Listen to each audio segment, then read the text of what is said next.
देखिए, आज जानते हैं वैद्युत अपघट या इलेक्ट्रोलाइट्स क्या होते हैं। देखिए, ऐसे पदार्थ जिनमें विद्युत प्रवाहित करने पर वे आयन में विभक्त हो जाएं वैद्युत अपघट्य कहलाते हैं। देखिए, वैद्युत अपघट्य एक इम्पॉर्टेंट टॉपिक है क्योंकि इसका यूज़ काफ़ी टाइम होता है केमिस्ट्री में।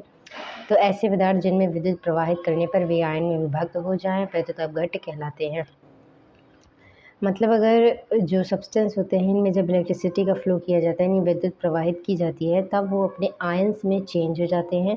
तो ऐसे पदार्थों को वैद्युत अपघट्य या इलेक्ट्रोलाइट्स कहते हैं, जैसे KCl, NaOH, NaCl, CH3, COOH आदि। वैद्युत अपघट्यों को दो अन्य प्रकारों में बांटा जाता है। पहला, प्रबल वैद्युत अपघट्य। अब देखिए, प्रबल वैद्युत अपघट्य स्ट्रॉन्ग इलेक्ट्रोलाइट्स क्या होते हैं? ऐसे वैद्युत अपघट्य जिनका पूर्ण वियोजन हो जाता है, वियोजन हो जाता है या ऑलमोस्ट कंप्लीट इनका वियोजन हो जाता है, यानी जो इनके जो सब्सटेंस होता है इनमें इलेक्ट्रिसिटी फ्लो करने पर ये जितने भी होते हैं इनके जितने मतलब इनका जितना भी अमाउंट क्वांटिटी होती है वो वियोजित हो जाती है। ठीक है, अब एज एग्जांपल देख लेते हैं स्ट्रॉन्ग इलेक्ट्रोलाइट्स के, जो कि काफ़ी इंपॉर्टेंट होता है। स्ट्रॉन्ग इलेक्ट्रोलाइट्स में हमारे आ जाते हैं NaOH, KOH, NaCl। अब देखिए, इसमें होता क्या है वैद्युत अपघट्य। जैसे मान लीजिए NaCl एक वैद्युत अपघट्य है। इसमें जब इलेक्ट्रिसिटी फ्लो करती है तो ये Na+ और Cl- में चेंज हो जाता है। NaOH भी एक इलेक्ट्रोलाइट है, वो भी एक स्ट्रॉन्ग इलेक्ट्रोलाइट है। तो ये Na+ और NaOH OH- में चेंज हो जाता है। KCl भी K+ और Cl- में, KOH K+ और OH- में। ये सभी इलेक्ट्रिसिटी का फ्लो करने पर जो है अपने आयंस में, भाई आयंस का मतलब होता है जिनसे ये बने होते हैं ये उसी में हो जाते हैं। प्लस और माइनस हमारे दो ही चार्ज होते हैं, प्लस और माइनस, ये इन्हीं को आयंस कहा जाता है। ठीक है, जब उन पे चार्ज लग जाता है तो वो आयन बन जाते हैं और ऐसे वो न्यूट्रल रहते हैं तो उनको हम परमाणु कहते हैं या एलिमेंट कहते, तत्व कहते हैं। लेकिन जब उन पे चार्ज लग जाता है तो वो आयंस बन जाते हैं।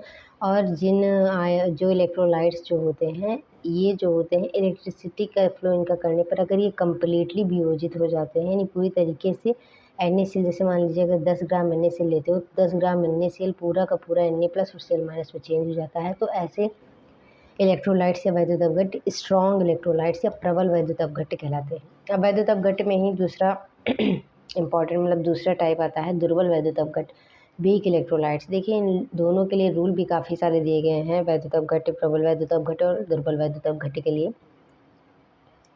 तो ऐसे वैद्युत अपघट्य जिनका पूर्ण वियोजन नहीं होता है अर्थात आंशिक वियोजन होता है वो दुर्बल वैद्युत अपघट्य कहलाते। देखिए, दुर्बल वैद्युत अपघट्य के लिए जो है कोलराउश का नियम बहुत ही फेमस है और इम्पॉर्टेंट है। और प्रबल वैद्युत अपघट्य के लिए जो है ओहन-सेगर इक्वेशन या ओहन-सेगर डायग्राम बहुत जो है इम्पॉर्टेंट होता है।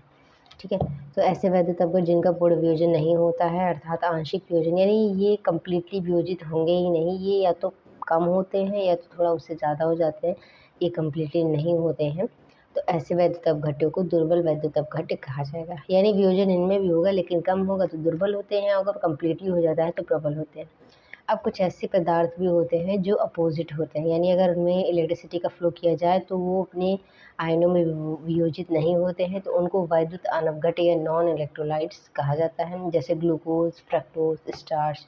तो ग्लूकोज, फ्रक्टोज, स्टार्च ये ऐसे हैं, यदि इनमें इलेक्ट्रिसिटी का फ्लो किया जाएगा तो ये अपने चार्जेस जो होते हैं यानी जिनसे बने होते हैं उनके जो आयंस होते हैं उनमें ये जो डिवाइड नहीं होते हैं, तो इन्हीं को वैद्युत अनवघट्य या नॉन इलेक्ट्रोलाइट्स कहते हैं। देखिए, इलेक्ट्रोलाइट्स जो टॉपिक होता है ये काफ़ी इंपॉर्टेंट है। अगर आप सॉल्यूशन चैप्टर पढ़ रहे हो तो उसमें दो रूल्स होते हैं, एक कोलराउश का नियम होता है और एक ओहन-सेगर का इक्वेशन होता है।